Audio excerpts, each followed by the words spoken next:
Assalamu alaikum and good afternoon, everyone. I would like to welcome you all to BankDhofar's MSX Discussion Call, where we will be discussing the bank's financial performance and the key highlights for the first half of 2026.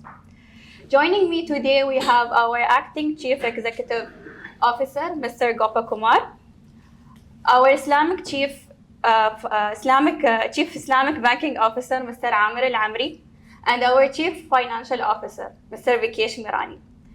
From the Investor Relation team, we have Mr. Hilal Al-Yarabi, Ms. Maram Al-Hadrami, and myself, Sundus Al-Lawati. Thank you all for joining our call today. As usual, our call will be divided into two sessions. The first session will take you through the bank's strategy and the key performance highlight for the first half of the year.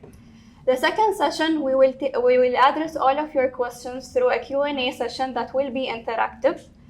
Therefore, I would like to remind you all to keep your microphones muted until the Q&A session starts. With that, I would like to hand over to Mr. Vikesh to start the presentation. Thank you very much, Sundus, and good afternoon, everyone. And welcome to you all on our earnings call for the period ended 30th June 2026. We'll run through the presentation and then, as Sundus mentioned, open this conversation for further Q&A. A quick disclaimer, of course, we will be shying away from making forward-looking statements, and this presentation is for information and not for any investment decisions. We will be covering, our agenda essentially covers highlights and financial performance. We will be looking at Oman's overview as well as the Omani banking sector. We will look at strategy and digital footprint for BankDhofar. Also, the initiatives that we have undertaken for ESG, and we'll be then deep diving into the financial performance both for Dhofar Islamic, which is our Islamic banking window, as well as BankDhofar, followed by concluding remarks. Moving on, the first slide in terms of performance talks about BankDhofar at a glance as at the 30th of June 2026, the first half of 2026. Our operating profit increased by 17.3% year on year to 51.33 million, an increase of 7.5 million as compared to last year. Our net profit stood at 27.26 million. Which is an increase of 15.2% as compared to last year, an increase of 3.6 million. Last year, first half 2025, our net profit stood at 23.6 million. Both our fee to income ratio as well as cost to income ratio continue to be good stories. Fee to income ratio reached 35%, a shade above 35%. Cost to income ratio continues to decline and improved to 45.44% as at the end of first half of 2026.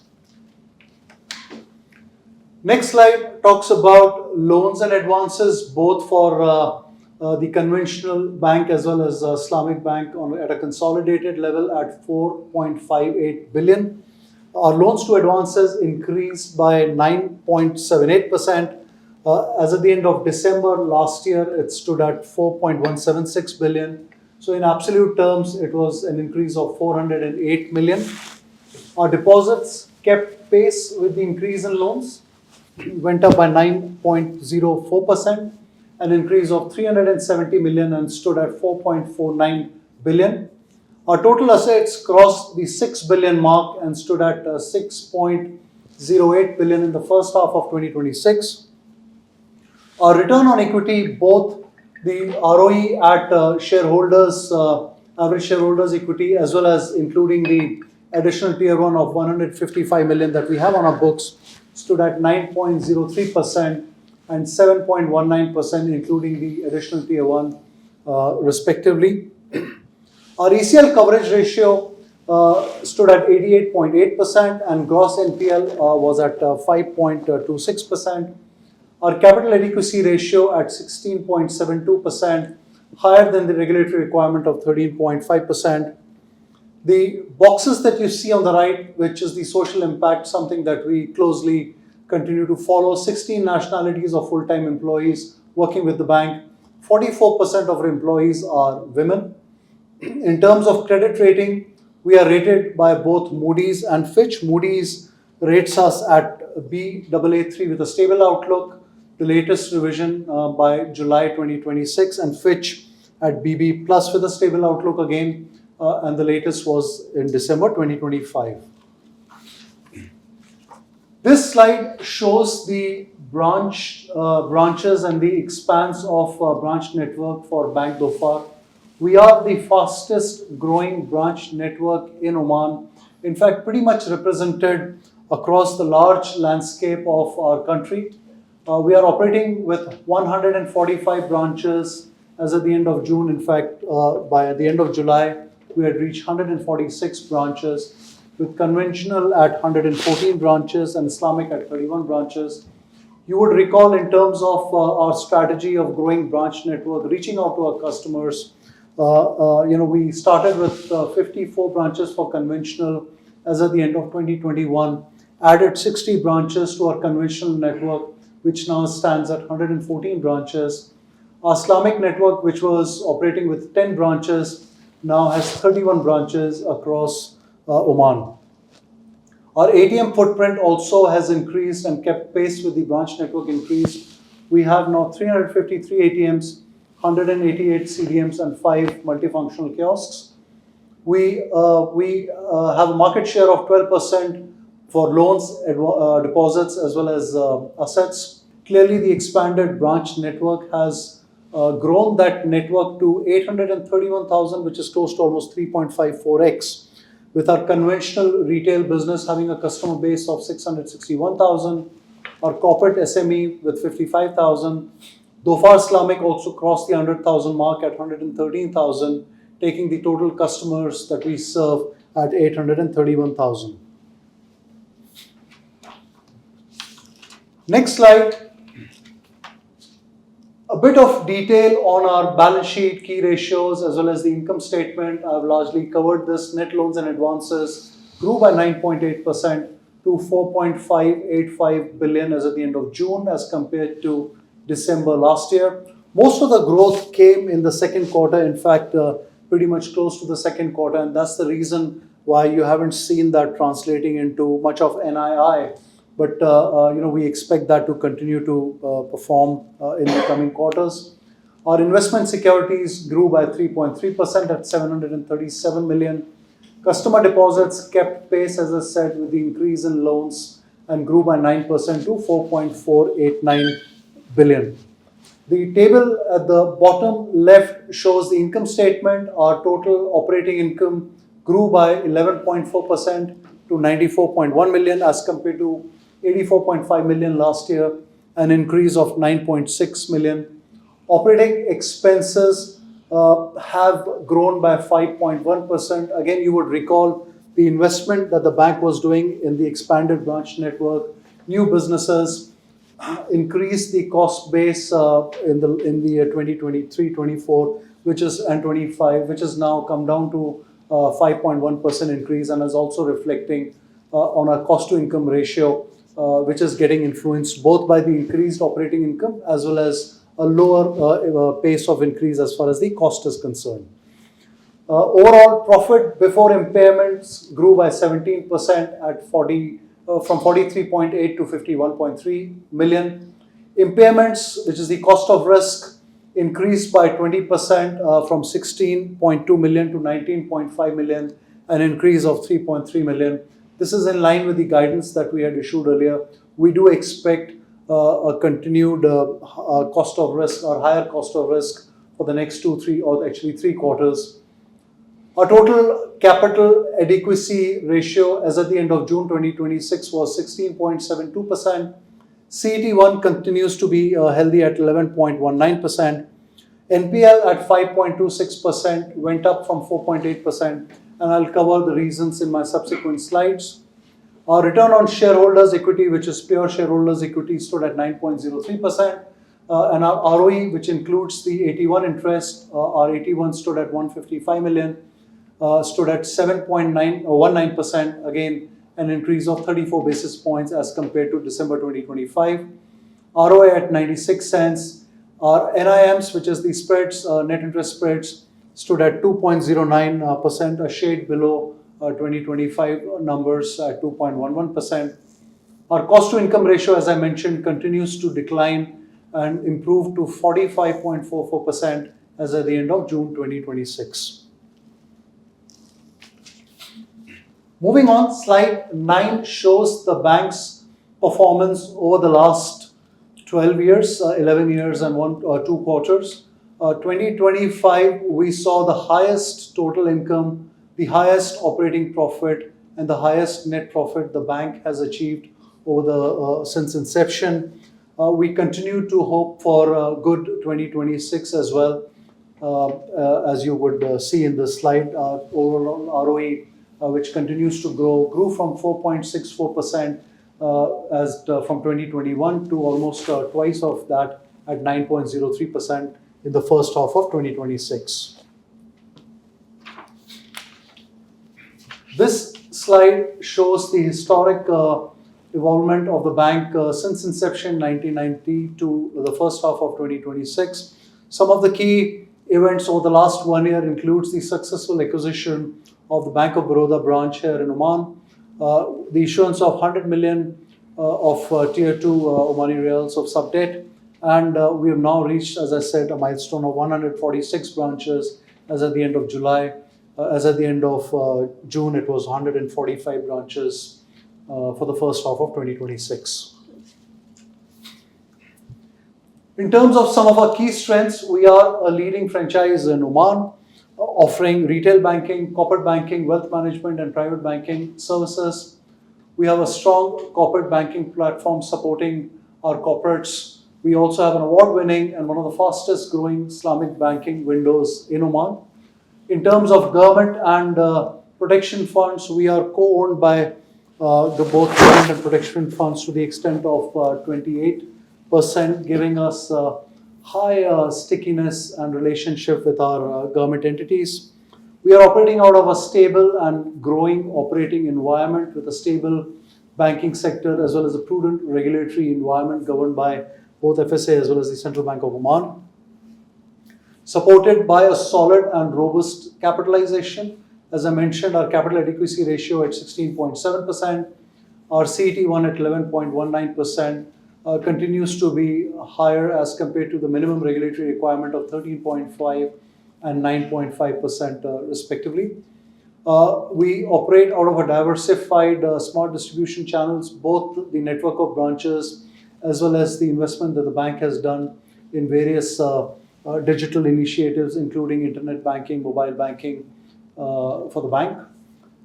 Needless to say, an experienced and seasoned management team and a very dedicated set of staff.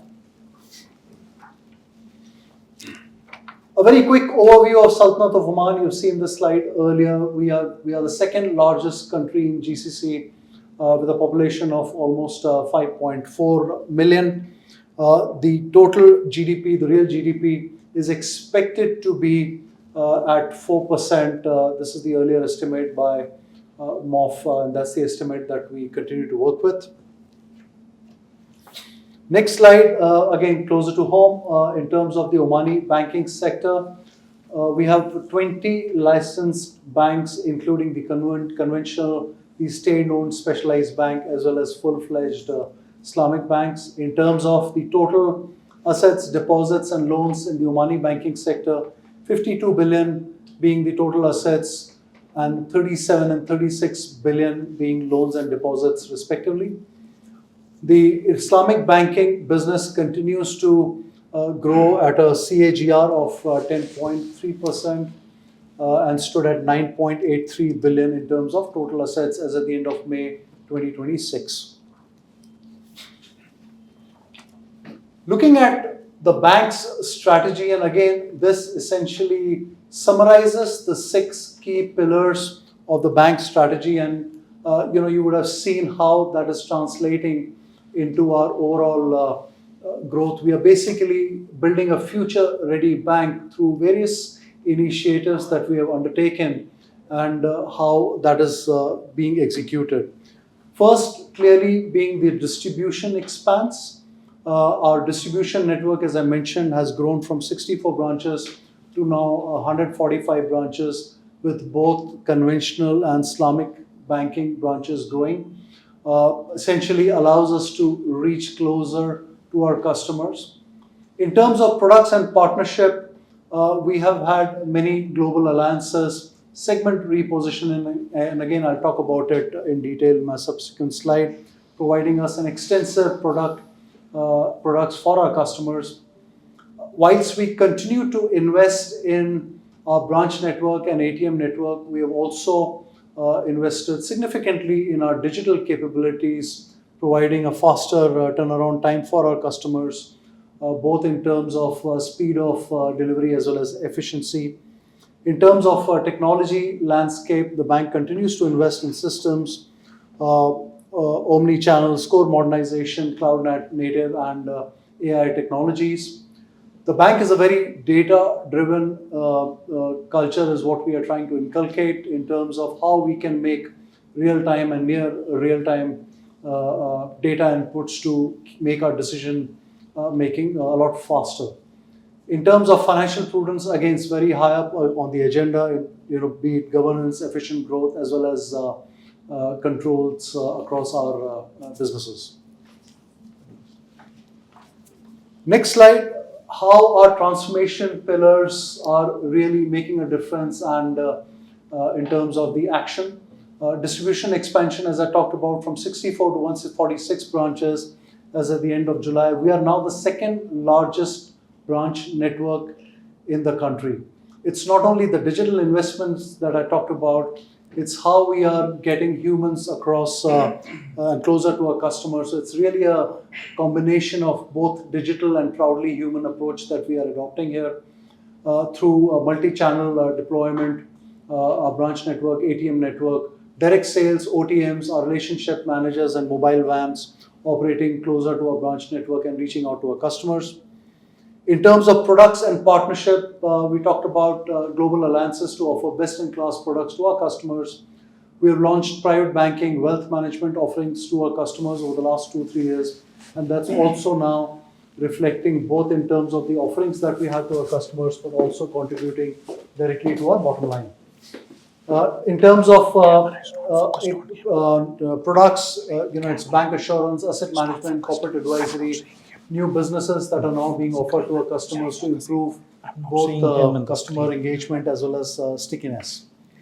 Rebranding and repositioning our SME offerings to improve our customer experience, as well as we are tied up with some of the global alliances, which includes BlackRock, MasterCard, and MetLife, offering better and improved products to our customers.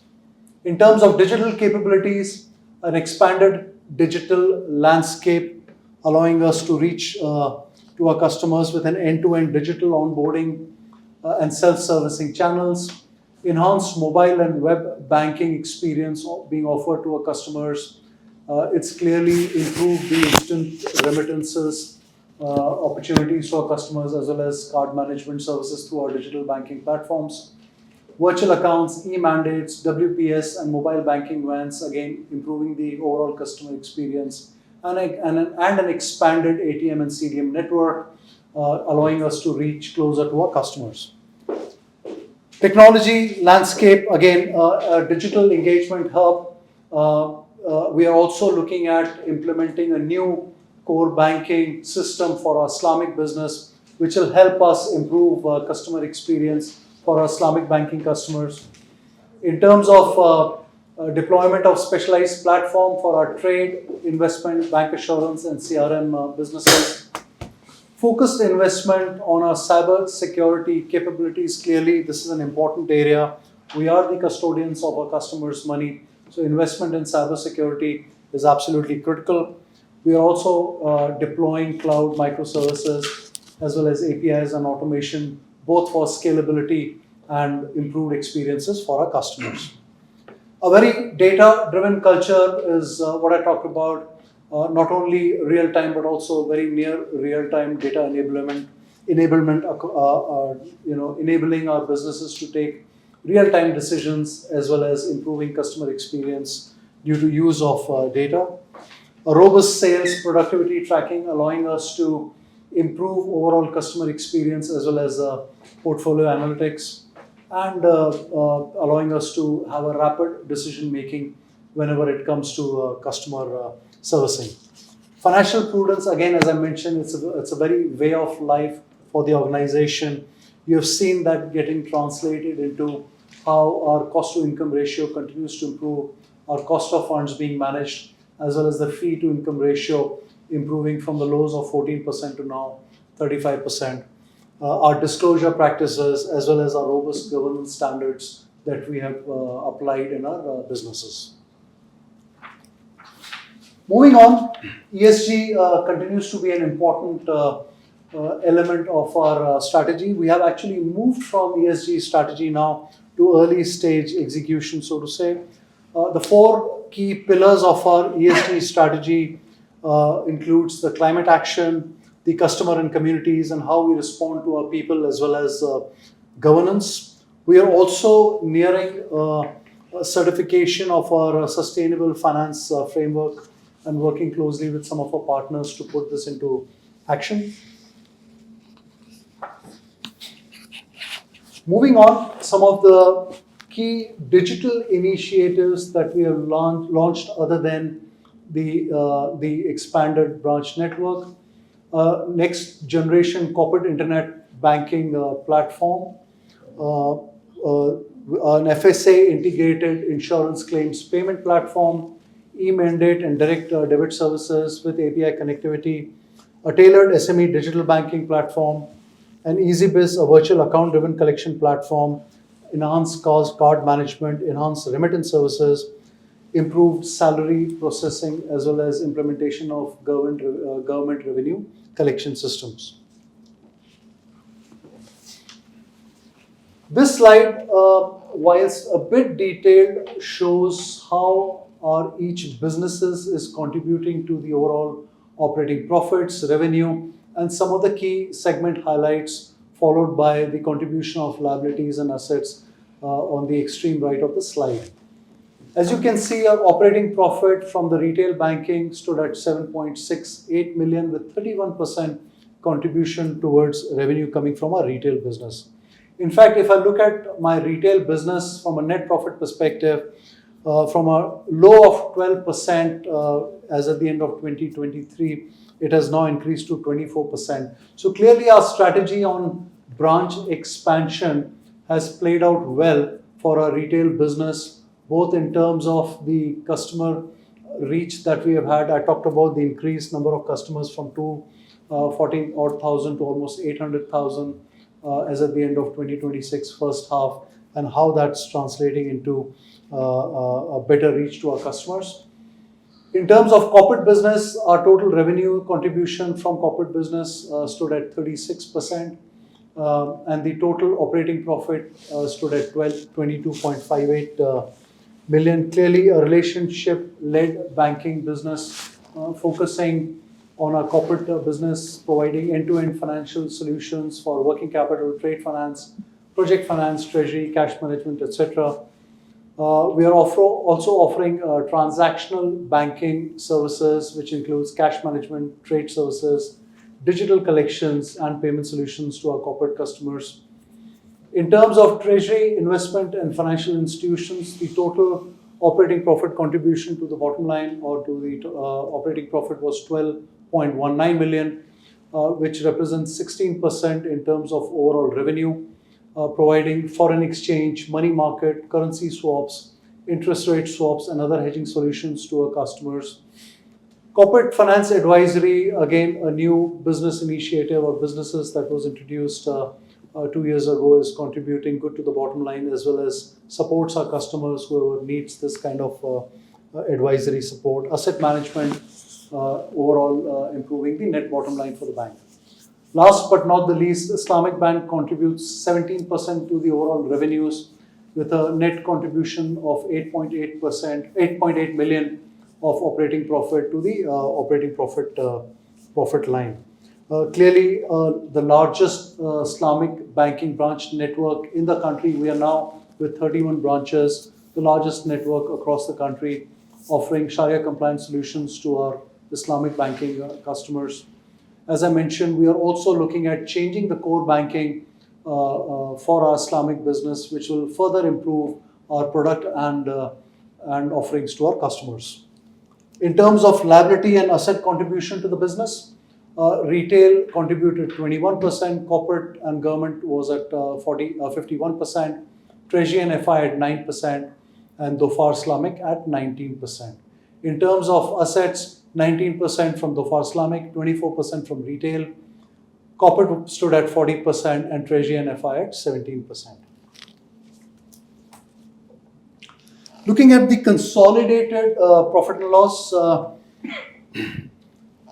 NII, which is the net interest income, grew from 59 to 61 million. As I mentioned, most of the asset growth came in the second quarter of 2026, and that's not entirely translated into NII as yet. Plus, the growth has come from both the retail business as well as our government business, which is again working on thin margins, so that's why it doesn't really entirely reflect on the NII.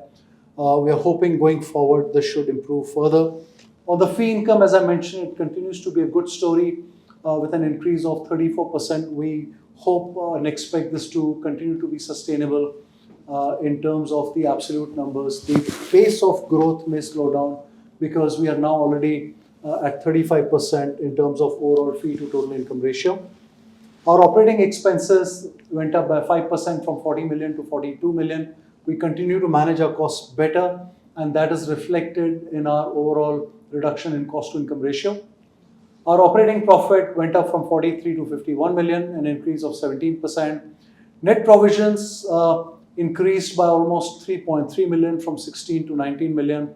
Our cost of risk, as I mentioned, from a overall total assets perspective stood at 0.69%, and if I just look at loans and advances, was at 90 cents, and we expect that to continue to be around those levels in the next 2 to 3 quarters. My total net profit at 27.26 million went up by 15%. For Dhofar Islamic, the overall operating income had a growth of 9.34%, stood at 15.82 million. Fee and other income continue to be a good story for Islamic Bank as well at 4.25 million, an increase of 17%. Impairments for Islamic business also increased by 22% at 6.45 million. Net profit at 2.43 million was an increase of 6.7%. In terms of financing and deposits, went up by 21% in terms of financing at 981 million. Our total deposits went up by went up to 915 million. Our CASA, in fact, as far as Islamic business is concerned, with an expanded branch network, increased from 53 to 58%, and that's also getting reflected in the overall cost of funds for Islamic business. Loans and advances, as I mentioned, went up by 9.7% to 4.809 billion. The chart on the top right shows the key sectors with which we have grown the loans and advances. Retail being 125 million, communications at 124, government was at 232 million, and services at 110 million, leading to an overall increase of 4.8 to 4.8 billion in the first half of 2026. Credit quality, NPLs went up from 210 million to 252 million, an increase to 5.26%, whereas my stage 2 exposure came down from 651 million to 603 million in the first half of 2026. So this is mainly because of one large account. That's what is causing this movement. In fact, the entire most of the movement from for the stage 2 decline as well as stage 3 increase is because of that account. This is in line with the central bank guidance. That's a change that you see. That clearly has led to a reduction in my overall coverage ratio, because when the overall NPL increases, the coverage has declined to that extent. Whereas if you look at the stage 3 coverage ratio, actually improved from 57 to 63%, because the account that moved from stage 2 to stage 3 was significantly provided for. So that has clearly improved the overall stage 3 coverage ratio. But given the overall increase in NPL from 210 to 252 has led to a reduction in the overall coverage ratio. Our restructured loans, which is the last bullet point on the right-hand side, actually came down from 438 million to 379 million in the first half of 2026.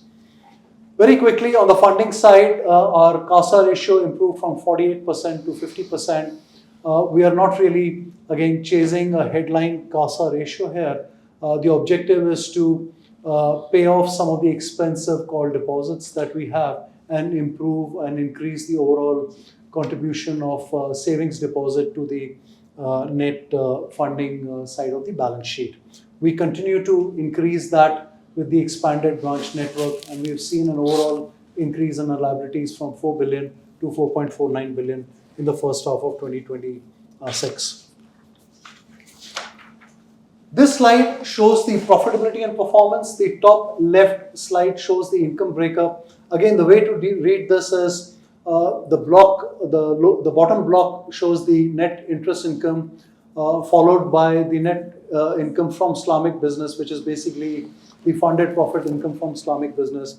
The top two blocks show the net fees and commission as well as the other income.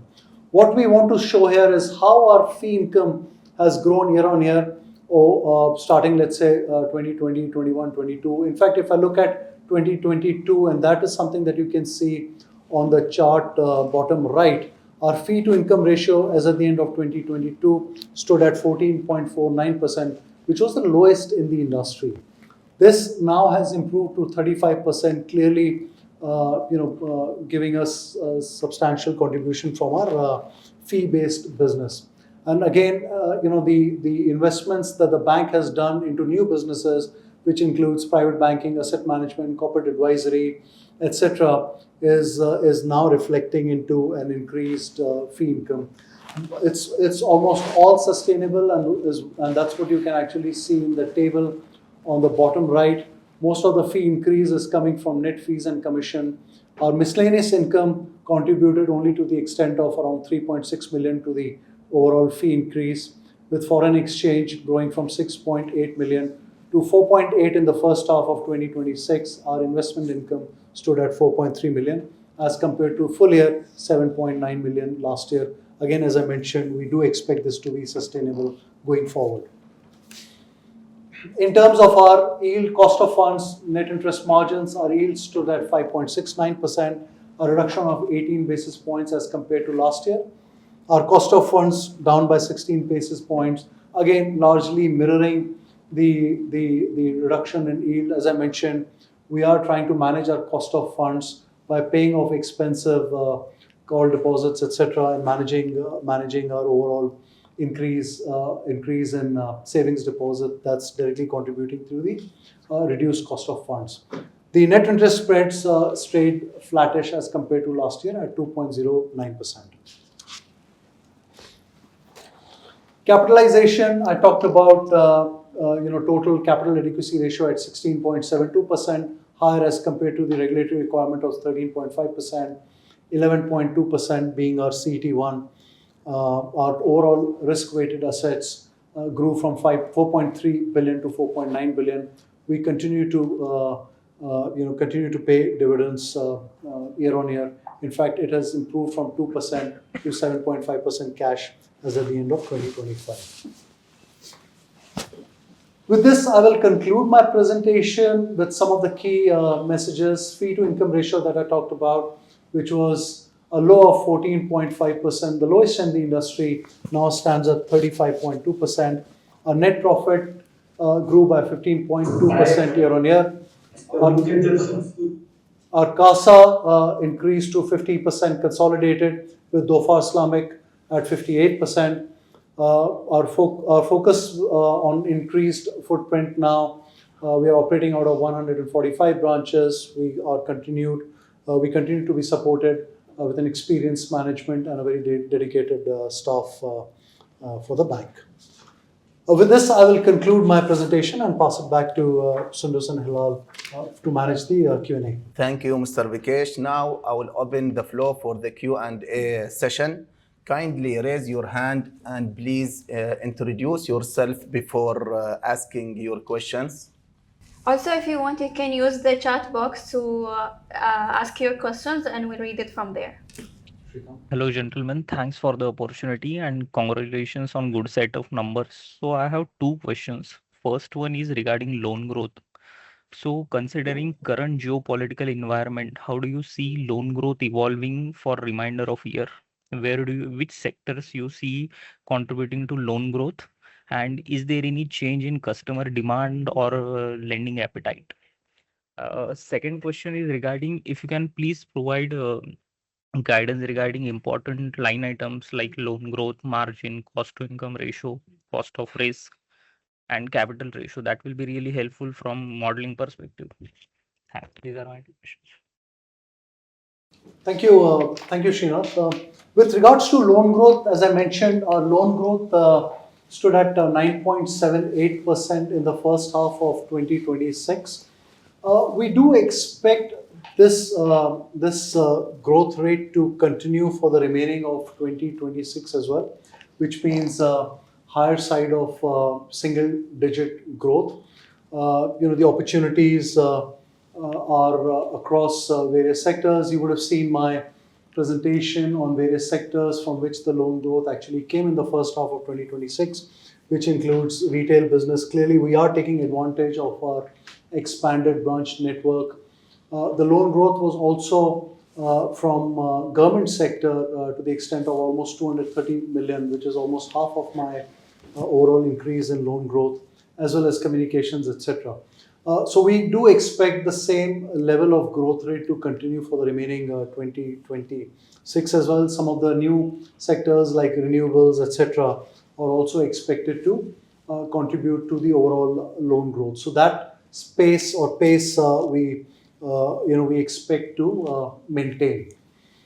In terms of some of the I cannot really share some forward guidance with regards to key ratios, but directionally, if you see, the cost to income ratio for the bank used to be upwards of 57%, Srinath, in 2020, 2021 and 2022.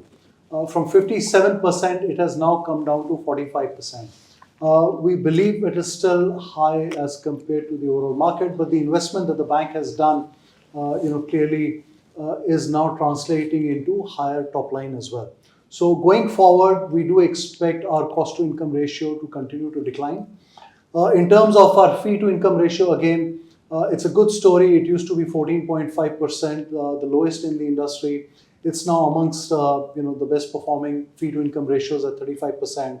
The pace of that increase now will slow down, but clearly, mostly fee is sustainable given the additional businesses that we have inculcated and what we are doing. So we expect that to have a healthy growth in the coming quarters and years. In terms of capital adequacy ratio, it stands at 16.7%.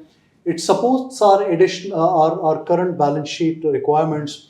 However, we will be looking at additional tier 1 in the next few months and quarters, depending on the opportunity. We did raise 100 million of tier 2 last year in 2025. That was a conscious call because clearly the tier 2 allows us to amortize that over a period of 5 years, and that goes and adds to the overall CET1, and it's essentially a payback to the shareholders. So that's again something that's going to help increase our CET1 over and above the plowback that we'll be doing for our profits, over and above the distribution. So we expect our capital adequacy ratio to continue to be robust in the coming quarters with the additional capital that the bank is expected or will be raising depending on the balance sheet growth. Our ROE is currently at 9.03%. Again, I'll shy away from making any forward-looking guidance, but given the way our operating income has been growing, our costs are being managed. Yes, we have a higher cost of risk, and as I mentioned, it is expected to continue to be elevated over the next 2 to 3 quarters, after which we do expect our ROEs to improve significantly going forward, if as and when our ROE or as our ECL, our cost of risk, gets more comes to a lower level. I think if that answers your question, Shrikant. Hello, good Hi, afternoon. Joyce. Good afternoon. Good afternoon. Thank you very much for the presentation and the answers so far. My question is primarily on the NBA trends that you have seeing for the bank and for the sector as a whole. So, can you please share some thoughts on the NBA trends that we are witnessing, and what would be a comfortable coverage ratios that you will be looking at? Thank you, Joyce. As far as NPL is concerned, the first half of 2026, we did see an increase in the NPL. In fact, the first quarter itself, and as I mentioned, this was on account of one account that led to this increase. This account, based on central bank guidance, was in stage 2, and which has now been moved to stage 3. As I said, it was significantly provided for, and that's the reason why you saw the overall stage 3 coverage, in fact, going up from 57 to 63%. However, since the overall numerator has gone up, the overall coverage has declined to 88%. In terms of a comfortable coverage ratio, clearly, you've seen the bank continues to be prudent in terms of the ECL that it continues to provide quarter on quarter. We are, whilst increasing the overall top line with improved and increased business, a significant portion of that is set aside to improve the coverage ratio. So I cannot really give you a forward-looking number as far as coverage ratio is concerned. You will see the coverage ratio continue to improve from these levels. Earlier, we have kept coverage ratios close to almost 100% prior to the classification of this particular account, and that's where we'll eventually be heading to, Joyce. It's an industry-wide account. In terms of industry-wide, again, NPLs, are in the range of around 3.8 to 4%. And, this is what we'll be targeting in the long run. Clearly, there are some legacy challenges that, we have, Joyce, which we are trying to manage both in terms of how we resolve those accounts as well as how we manage our coverage and NPLs associated with that. Sure. Thank you. And the next question is on the recent regulatory developments that we have seen from CBO as well as from the FSA. One is on spinning off the Islamic banking, and the other one is spinning off these investment banking. Right now, what we are seeing is Islamic banking for Dhofar is quite big, and it contributes meaningfully to your bottom line. So just wanted to pick your brains on your initial thoughts. I know it's very early, but how do you see the sector evolving on this developments, and also on any initial thoughts on what's going to be the strategy for Dhofar as well on these two aspects? Sure.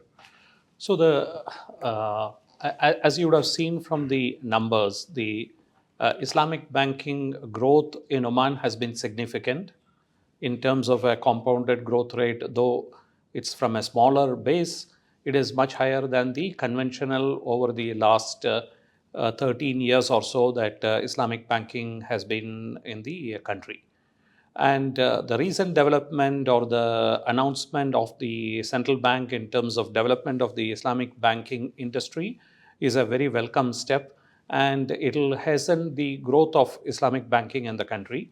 We welcome this initiative, and we are looking at, from the bank side, what are the different options that we can look at. We have been given, as you might have seen the regulations, 3 different options, be it a merger into one of the Islamic banks, or between windows, or again as a separate subsidiary. We are looking at all these options. We are still not finalized what is the best interest of the shareholders as well as the best interest for growth of the Islamic banking industry and our franchise in particular.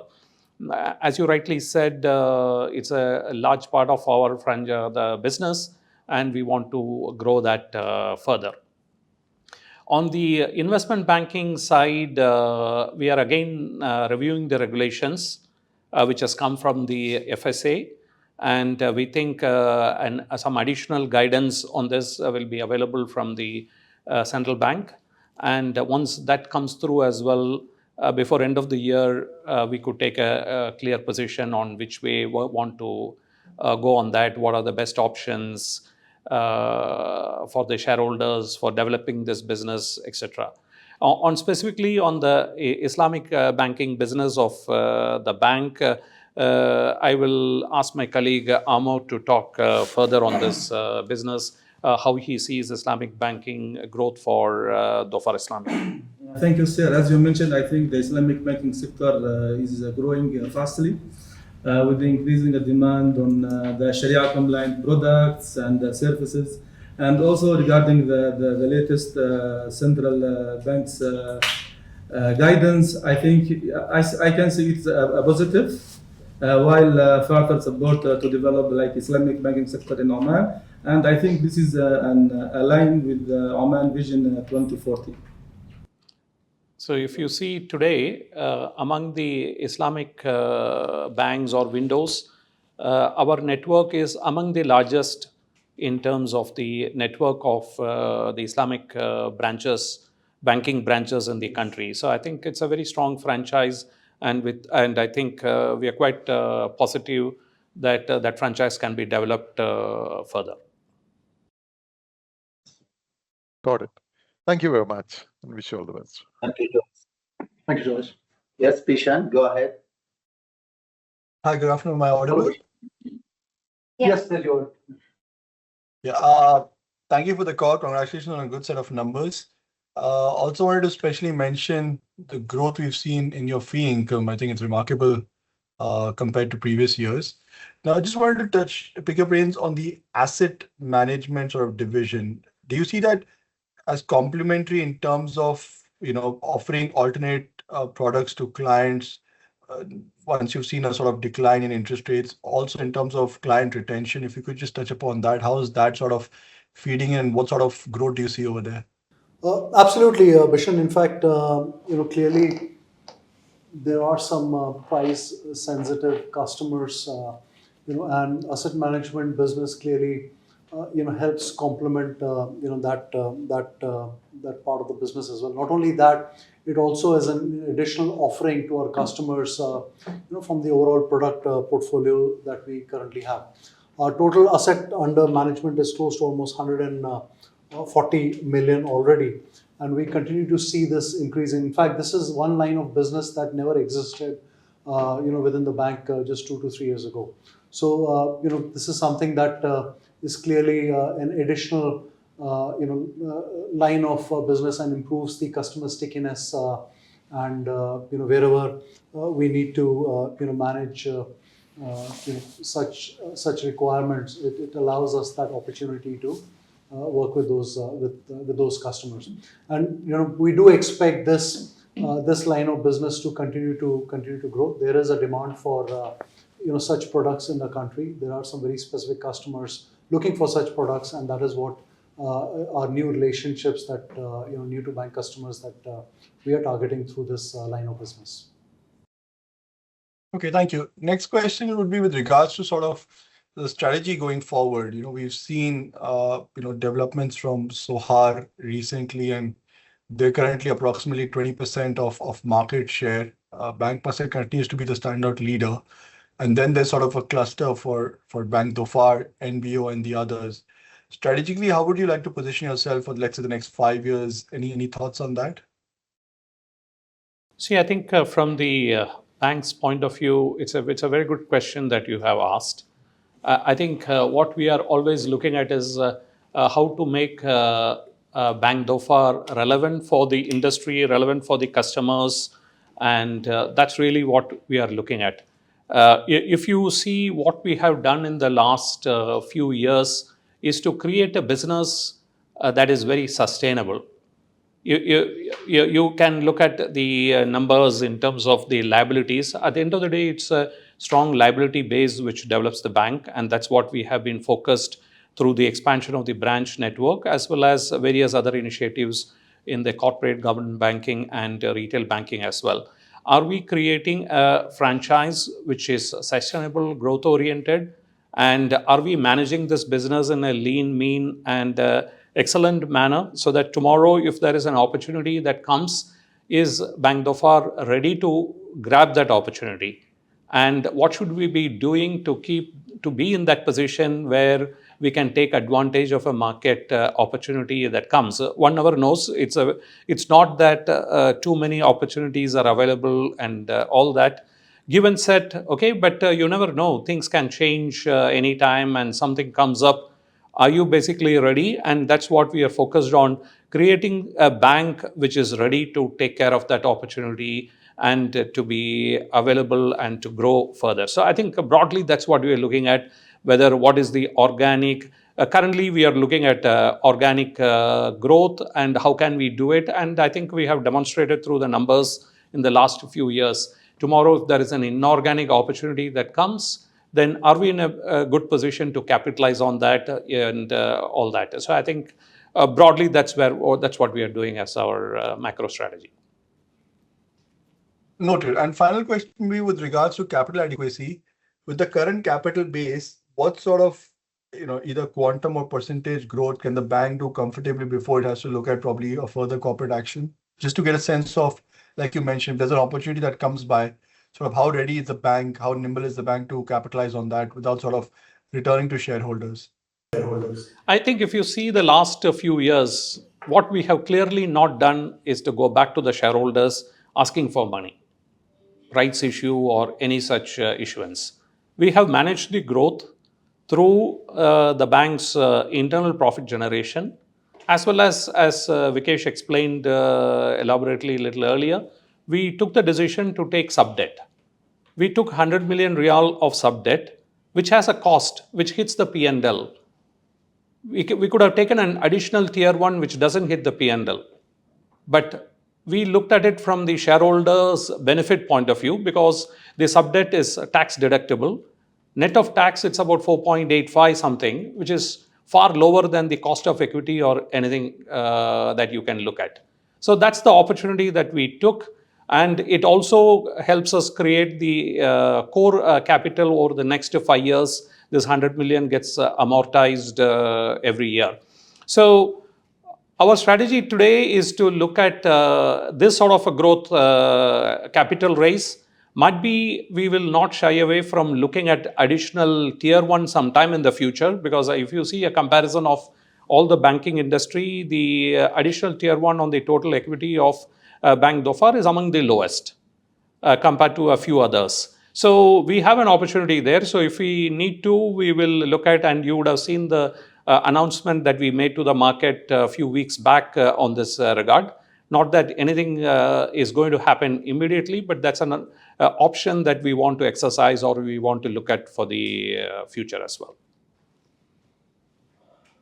Noted. And my final party comment would be, I take your point on sort of, taking on the additional growth capital, but we do also look at adjusted return on equity to adjust the perpetual interest across the sector. Wish you all the best. Thank you so much. Thank you. Thank you, Bishop. So I think I see something on the chat, but I think Vikesh covered that question in detail. Yeah. I think, see, if I want to just further add, Vikesh, in terms of the vintage, that's been in the it's a common particular account with all the banks, and that's been in almost all the banks in Oman as a stressed account for the last 7-8 years. That's what we are talking about. It's nothing new that happened in the last 1 year, 2 years, or last 5 years. If that clarifies what you are really looking at. Since there are no any further questions, I will have to pass it back. Bishan, yes, Bishan. Please go ahead, Bishan. Thank you for touching upon that. Barring that one name, how do you currently see the sort of stress levels in the market compared to where they were, let's say, a few years ago? And in general, what's the sentiment when you talk to clients today? So we'll not talk about that one account, that's fine. But in general, what's your sort of consensus on how the market is shaping up today versus going forward? We don't see any particular level of stress that we are worried about today. Yes, the business changes, the hospitality industry issues because of the current Middle East conflict is something which we keep cognizance of. But at this point in time, we are not particularly worried about any sector or account that is of bother for either the bank or the industry today. Noted. Thank you so much. Thank you guys for attending this call. I will have to pass it back on the ACO for concluding the call. Thank you very much to everybody for taking your time to be on this call. And as we have always said, from our point of view, we want to present the information as transparent as possible, sometimes more transparent than management accounts probably, but that's the sort of the objective is to be, okay, we are partners in this journey, and from our point of view, we're happy to share. And I know from the investor relations team of the bank, they also continuously engage with investors. If you feel you need any additional clarification questions, it doesn't have to stop with this half-yearly call. I know after every quarter, the vacation, the IR team is happy to meet with people who are interested. And I think we'll continue with that. And with those words, I will again close. Thank you very much to you, to all of you who have been on the call, and our investor relations team and all my colleagues who have put through this presentation and make this event successful. Thank you very much, everyone.